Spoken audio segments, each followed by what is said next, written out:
जब कोई लड़का या लड़की एक दूसरे को प्रपोज करते हैं ना, ठीक है, या आप भी कहीं प्रपोज किए होंगे, कमेंट में बताइएगा कि किए हैं कि नहीं। तो इसी को पकड़ के देता है, विल यू मैरी मी, ऐसे करके, ठीक है, या एक्सेप्ट मी फॉर एवर, ऐसे। तो वेलकम बैक दोस्तों, आपने थंबनेल को तो ध्यान से देख ही लिया होगा कि हम लोग आज पुष्प की संरचना को डिटेल्स में पढ़ने वाले हैं। और यह संरचना बोर्ड एग्जाम में बार बार पूछा जाता है, तो लड़का दिमागे खोज दिया जाता है, लड़का का कहता है कि एग्जामिनर को भी यही प्रश्न मिला बार बार। तो आप इस वीडियो के बाद ये शब्द कहना भूल जाइएगा, क्योंकि आपको दिमाग में एकदम फिट करने वाले हैं इस संरचना को, टोटल स्ट्रक्चर को, ठीक है। तो हमने इस वीडियो की लंबाई नहीं बढ़ने के लिए पूरा टोटल स्ट्रक्चर को हम लिख कर लाए हैं, ताकि आपके कीमती समय को हम बचा सके। एग्जाम का बहुत कम टाइम रह गया है, ठीक है। तो आइए बिना देरी किए, बिना बकवास किए शुरू करते हैं स्ट्रक्चर को। सबसे पहले अगर समझने का प्रयास करें कि पुष्प की संरचना को, तो पुष्प सबसे पहले दो तरह का होता है, ठीक है। फर्स्ट ऑफ ऑल दो तरह का, एक लिंगी और द्विलिंगी। एक लिंगी का मतलब होता है जिसमें केवल एक ही लिंग हो, अर्थात वो नर होगा नहीं तो मादा होगा, अकेले अकेले, फरके फरके, उसको बोलते हैं एक लिंगी। परंतु जब एक में ज्वाइंट हो, नर भाग भी और मादा भाग भी, तो ऐसे स्ट्रक्चर को द्विलिंगी बोलते हैं, ठीक है। यहाँ आपने लिख रखा है, अब देखिए ध्यान से। तो आखिर नर भाग और मादा भाग पुष्प का होता कौन है, ये आपको समझाने का प्रयास हम करेंगे। आइए यहाँ से शुरू करते हैं। सबसे पहले छोटा स्ट्रक्चर ये वाला, तना के ऊपर सबसे पहले जो स्ट्रक्चर लगा होता है ना, ये वाला संरचना। अब यहाँ से एक बड़का चुका डाली होगा, है ना, डाली, ब्रांच, जिसके ऊपर ये पुष्प निकला हुआ है, ठीक है। तो जो निकली हुई संरचना है ना, इतना, इस निकली हुई संरचना को बोलते हैं पुष्प वृंत या पेडिसेल, ठीक है। जब कोई लड़का या लड़की एक दूसरे को प्रपोज करते हैं ना, ठीक है, या आप भी कहीं प्रपोज किए होंगे, कमेंट में बताइएगा कि किए हैं कि नहीं। तो इसी को पकड़ के देता है, विल यू मैरी मी, ऐसे करके, ठीक है, या एक्सेप्ट मी फॉर एवर, ऐसे पकड़ के। तो प्रपोज करने के लिए जिस भाग को उसने पकड़ा था या उसने पकड़ी थी, उस भाग को पुष्प वृंत या पेडिसेल कहते हैं, समझ रहे हैं। कहीं अगर गलती से दूसरों को दे दिए तो हो गया आपका कल्याण, है ना। तो इस पकड़े हुए भाग को, या जो तना, इस छोटा सा संरचना दिख रहा है, इसको बोलते हैं क्या चीज़, पुष्प वृंत या पेडिसेल। इससे कुछ पत्तियां लगी हुई होती है, तो पत्ती से हमको मतलब नहीं है, बस ये देखने के लिए हमने बना दिया है। आप भी बना सकते हैं एग्जाम में ऐसे ही, ठीक है। अब देखिए, इसके जस्ट बाद आगे बढ़िएगा ना, तो यहाँ एक कटोरे जैसे संरचना होता है, केवल इतना भाग, ठीक है, जिसके ऊपर पुष्प का सभी भाग आसन रहता है, ठीक है। तो इसको हम बोलते हैं पुष्प आसन, पुष्प नहीं, पुष्प आसन। यानी पुष्प जहाँ पर आसन रहता है, आसित रहता है, बैठा रहता है, टिंडा खड़ा नहीं रहता है, बैठा रहता है, उसको बोलते हैं पुष्पासन या थैलेमस कहते हैं, ठीक है, थैलेमस। तो पुष्प वृंत के बाद वाली संरचना जो होता है, जिसके ऊपर पुष्प का सभी संरचना आसित होता है, बैठा होता है, उस संरचना को क्या बोलते हैं, थैलेमस या पुष्पासन, ठीक है। आपका भी कहीं ना कहीं आसन होगा। अब देखिए ध्यान से आगे, इसके बाद ये संरचना होता है, ठीक है।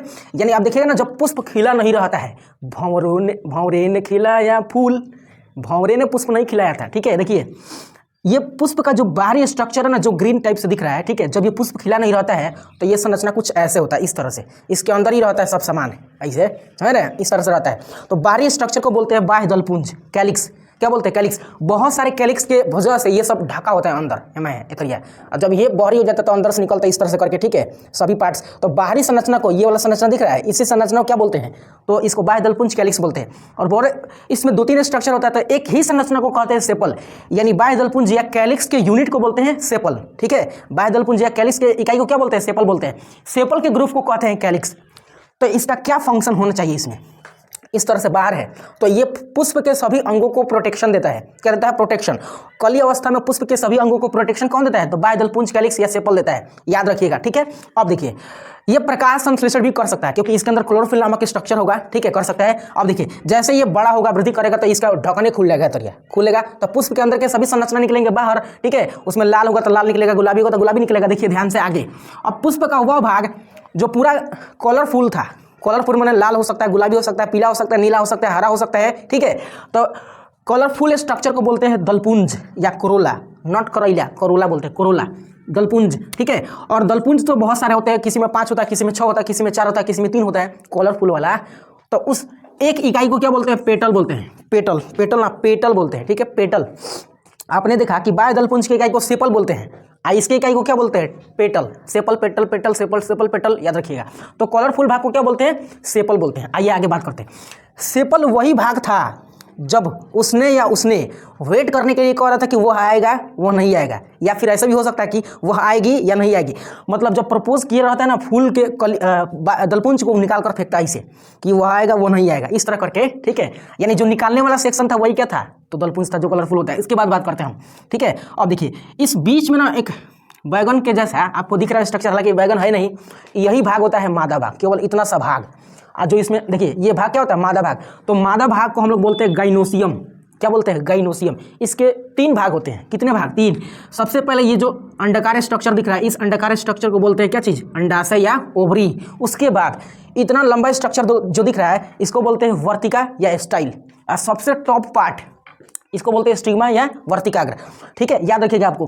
तो गाइनोसियम के टॉप पार्ट को यानी सबसे ऊपरी छोर को क्या बोलते हैं, स्टिग्मा या, ठीक है, या वर्तिकाग्र। देखिए इसका मतलब कि अंडाशय अंडाशय बोल रहे, गाइनोसियम जो मादा भाग है इसके 3 भाग है, ठीक है। 3 भाग कौन कौन, देखिए ovary, style, stigma. Ovary, style, stigma यानी अंडाशय, वर्तिका और वर्तिकाग्र, याद रखिएगा, ठीक है। अब देखिए उसके बाद ये स्ट्रक्चर जो दिख रहा है ना यहाँ पे लॉलीपॉप जैसा है, इस तरह से लॉलीपॉप जैसा दिख रहा है ना यहाँ पे, तो इस स्ट्रक्चर को बोलते हैं क्या चीज़, पराग, मतलब ये मादा नर भाग होता है। क्या होता है, नर भाग। ये एंड्रोशियम होता है। तो इसके 2 पार्ट्स होते हैं, कितने पार्ट्स, 2। केवल इस धागे जैसी संरचना को बोलते हैं तंतु या फिलामेंट। क्या बोलते हैं, तंतु या फिलामेंट। अब देखिए उसके सबसे ऊपरी हिस्से में गोलाकार संरचना जो दिख रहा है ये वाला, इस गोलाकार संरचना को हम बोलते हैं क्या चीज़, तो एंथर बोलते हैं या परागकोश बोलते हैं, जिसके अंदर परागकण का निर्माण होता है, ठीक है। यानी नर गैमेट्स, नर युग्मक का निर्माण कहाँ होता है, तो परागकोश के अंदर होता है, ठीक है, छोटे छोटे दाने जैसे। अब देखिए अब यही जब विकसित होता है पूर्ण रूप से, तब विकसित होने की स्थिति में यहाँ पर विकसित होकर ये फट जाता है, परागकण बनने के बाद फट जाते हैं, और फटने के बाद ये सबसे ऊपर आ जाते हैं ऐसे। अब कोई कीट आएगा इस पर बैठेगा, टिंग टिंग करते बैठेगा तो उसके पैर से ये चिपक जाएगा, क्योंकि इसमें कैलेज नामक एंजाइम होता है, ठीक है। ये आपको टॉप पार्ट में, टॉप स्कूल में, टॉप क्लास में मिलेगा आपको, आगे की क्लास में, ठीक है। तो कैलेज एंजाइम के कारण ये परागकण उस कीट के पैर से चिपक जाते हैं। अब ये उड़कर किसी अदर पुष्प पर जाएगा या यहीं पर अपना पंख हिलाएगा तो परागकण झटका देकर इस पर गिरेगा। इसके अंदर से पराग नली होता है, ठीक है, छोटी सी नली होती है पराग नली, इसके अंदर से पूरा अंडाशय के अंदर चला जाता है, ठीक है, और नीचे चढ़ हो जाता है, फिर फूल सब झड़कर क्या बनने लगता है, फल बनने लगता है। तो यही तो सिंपल सा स्ट्रक्चर था। आई होप आपने समझा होगा, ठीक है। आपको कैसा ये वीडियो लगा कमेंट में दीजिए रिप्लाई, ठीक है, यहाँ पे। और वीडियो अगर अच्छा लगा तो अपने दोस्तों के साथ भी शेयर कीजिएगा और चैनल को भी सब्सक्राइब कर लीजिएगा। तो मिलेंगे अगले वीडियो में, तब तक लिए take care of your self.